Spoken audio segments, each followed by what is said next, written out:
Hi, my name is Destiny Thomas, and this is the life of Erich Muenter / Frank Holt. So one day, Erich Muenter's friend asked him to go out to the bar, and they were having a couple drinks, and this woman, she walked in with a red dress on. Ooh, she was fine. And he was looking around at the other women in the club, in the bar, and he was like, she's the only one she meant for me, man. And then his friend was like, well, go buy her a drink.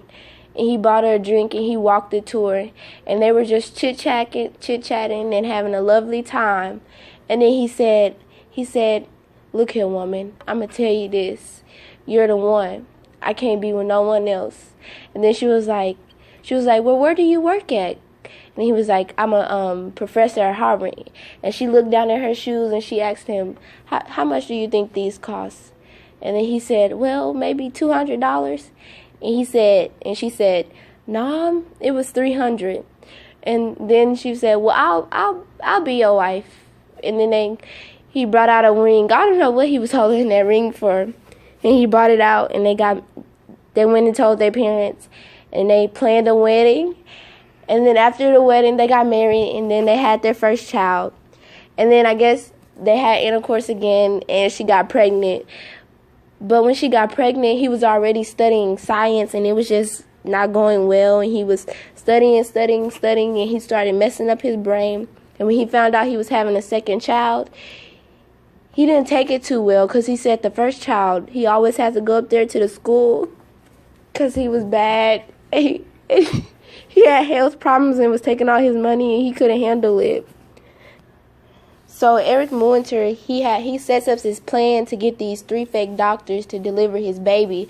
So he was going to kill his wife, because he was really mad that she had a second child without his permission. And so he was going to get together, and they were going to, the day of her birth, he was going to invite them over to deliver their baby. And he was going to be like, I'll pay you around $3,000 to deliver my child. Just don't tell no one. And so the day came, and they were there, and she was in pain. She was dilated and everything. And so they were setting up for her to be able to deliver the baby. And she was laying down, and she was pushing, and doctors was like, push. And she was just screaming. And then the baby head popped out. And so when the baby head popped out, Erich Muenter, he was like, okay, I'm going to go get you some Starbucks. And he went in the kitchen, and he had her Starbucks sitting on the counter. And he looked up, and he saw the arsenic, and he smiled. And he laughed, and he was like, this woman, she gone. I don't like her no more. And then he pulled the arsenic in her tea, and he gave it to her. He was like, honey, this will ease your pain. This some herbal tea. And he gave it to her. And she drunk it. I don't know why she didn't sniff it. And she drunk the tea. And then she finally gave that one last push, and the baby fell out. And then the fake doctors took the baby up, and they came back and stitched her back up and stuff. And then 6 days later, she died. The cops come in, and when the cops come in, they come and they tell Erich Muenter that they just going to examine the dead body and stuff. But then when they go in, they look at her, and they go in, and the cop, Eddie, was like, pass me the scalpel. And Cop Jacob passed him the scalpel. And they went in, and they took her, they unbun her blouse, and they cut her, they cut her open. And Cop Eddie was waving his hand around his nose, and he was just sniffing. And Cop Jacob said, what's wrong with you, man? And Cop Eddie was like, man, I know you smell that. There's something stinky in here. And then Cop Jacob was like, you right, I do smell it. It smells like something died. And then Eddie said, no snap, Sherlock. Some did die. The woman died. And then Cop Eddie goes to cut her open, and he sees like little remains of beef and corn in her digestive system. And Cop Eddie was like, man, she ate some, this don't look right. She didn't eat some nasty stuff before she died. And they go to pull out her intestines and stuff. But as they were pulling it out, Cop Eddie drops a piece of the intestine on the ground. And Cop Jacob goes to pick it up, and it's slippery, and there's blood everywhere, and it's stinking, and chewed up corn, and chewed up steak in there, and they put it in a little Ziploc baggie. And as they leaving out, Cop Jacob looked at her, and he looked like he saw her eyes twitch, but we all know she dead. So after they leave the house, Erich Muenter gets paranoid. He gets scared that they've caught on to him, and so he starts to pack up his dead wife and his kids, and he's yelling at the kids, telling them to pack up their favorite toys, and it's time for them to go. And so they get in their little minivan, and they get on the road to Chicago, and they pass the border to Chicago. Pulls up to the house, and he's like, kids, get out, get your bags, get out, let's go to your aunts and uncles. And they get up there, and they at the door, and they knock on the door, and they take the aunt and uncle like 20 seconds to get to the door. And so they all happy thinking that they come to spend a weekend there, but in reality, they're coming to live there forever. And so Erich Muenter's like, I know you heard about the death of your sister. I need some alone time. And so he tells them, can you watch the kids for a good 2 weeks? And so they like, yeah, I understand. The death of your wife, I know, was hard.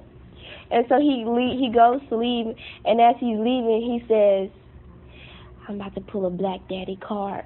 I ain't never coming back. And he gets in his car, and he leaves.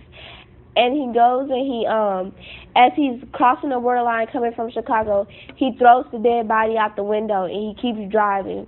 And he takes off. And then he goes to travel on to Mexico. And in Mexico, he grows a beard, and he changes his name to Frank.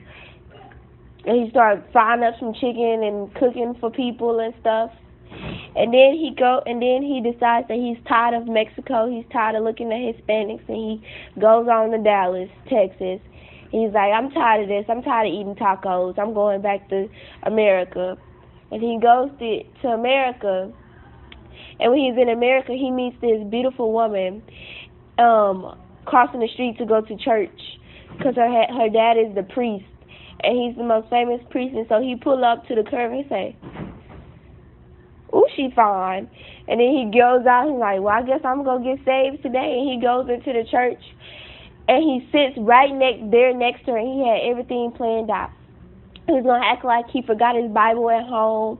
And he goes and say, can I share your Bible? And she's like, yeah. He's like, well, pretty lady, what's your name? And she's like, oh, my name's Leonie. And then he was like, oh, really? And then in his mind, he's thinking, that's my dead ex-wife's name. I'm going to marry her. And so they start talking and chatting online at nighttime. And then he ups and asks her, can he meet her one day? And he proposes to her, and she says yes. And so they've been together for about a year.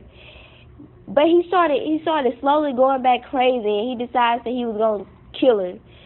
But then he comes to his senses and says, I can't kill her. She's a child of God, and Jesus watches over her. So he never did kill her. She lived a long life, more than his ex-wife, Leonie. And then he goes and decides that he wants to join the German spy intelligence, and he wants to make his country proud, and by blowing up the Capitol and shooting J.P. Morgan. And so he started making and fixing up some dynamite, and he goes and steals the blueprints of the Capitol and plants the dynamites and have everything planned out. And so it's the day of the bombing, and the bomb goes off perfectly. And he just snuck in J.P. Morgan, and when J.P. Morgan gets out the shower, he goes and comes out, and he fired 3 shots, and they all miss except for the 4th one, and he shoots him in the lower body. And he hits him, and so J.P. Morgan falls on the ground, and he's bleeding out. Now, keep in mind, the butler had just mopped the floor. And so he bleeding out on the shiny marble tiled floor and all kinds of stuff. And so the butler walks in because he hears a bump on the floor. And so he walks in, and he looks around, and he looks down and sees something red. And he looks back up at Erich Muenter. He's like, what is this on the floor?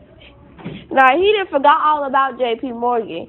He's just mad that the floor is all dirty, and he just mopped it. He didn't want to mop it again. And so he asks Erich Muenter, he says, why you couldn't come a little early to kill him? Why you had to do it now? I just mopped that floor. And so Erich Muenter is thinking in his head, he's saying, he don't care that I killed. I just shot his boss. He don't care. All he worried about is the floor. And so the butler is still mad that he didn't mess up his floor. So he goes up and picks up the mop and whacks Frank Holt over the head. Frank Holt is Erich Muenter, who changed his name to Frank Holt. And so he hit him over the head with a mop, and he rubbed his head, he rubbed his little bald head, and he say, that didn't hurt. You want to try again? And before the butler can try again, he soccer punched him in the face, and the butler ended up in J.P. Morgan's blood. And so the wife, she come back all happy, climbing up the stairs. She didn't just buy her a new Gucci purse. And she comes in and she opens her bedroom door. And she sees red stuff just like J.P. Morgan Butler did. And she don't care about that. She's just more concerned in what this red stuff is. So she goes in there and she sees that her husband and her brother's on the floor. And she looks around to see who committed this crime. And she sees Frank Holt with the gun in his hand. And he looking down at them. And she goes and she grabs her purse that she just got and start whacking him and hammering him over the top of the head with his purse. And his head just bouncing. He trying to cover his head and stuff, but it ain't working. And so the last whap, he falls down and he falls unconscious. And then she looks over him and she goes, that's for your gift for messing with my husband. And she didn't forgot all about the poor little butler. And she trying to shake her husband. Wake up, JP. Wake up. You can't be this stupid to get shot. And so she goes and she grabs her phone, her new iPhone, and she grabs it and she calls the ambulance and the police department, and they come and they go. They rub J.P. Morgan to the hospital, and then the police comes in and grabs Frank Holt, which is hog-tied in the corner. And so they take him to jail. They take him to the investigation center, the department, and they asking him questions. Did you kill your wife? Are you Erich Muenter? Did you commit this crime? Did you bomb the Capitol? Did you shoot J.P. Morgan? Is your name Frank Holt? And he like, hold up, man. My name ain't no Erich Muenter. My wife is Leon. She's still alive. What you mean I killed my wife? And so, but my name is Frank Holt, and yes, I did bomb the Capitol, and I did try to shoot J.P. Morgan. Clearly, I missed a couple of times, but I got my lucky shot. And so they sit him in there for 2 days so they can see what they was gonna do to him. And they finally came in and was like, man, you're gonna go to jail. And so they take him up to jail, and he stayed in there for like 2 days, and he started feeling guilty about what he did. He's saying, how could I get so involved in science? How can I go this crazy? And so he said, the only way I can forgive myself if I kill myself. And so when you're in jail, the only thing you can do is write letters to people outside of jail. So he had a pencil, but he didn't have nothing else. So he sharpened his pencil by scraping it against the little metal desk, and he sharpened it and he tried to slit his wrist. But it didn't work. He was still alive.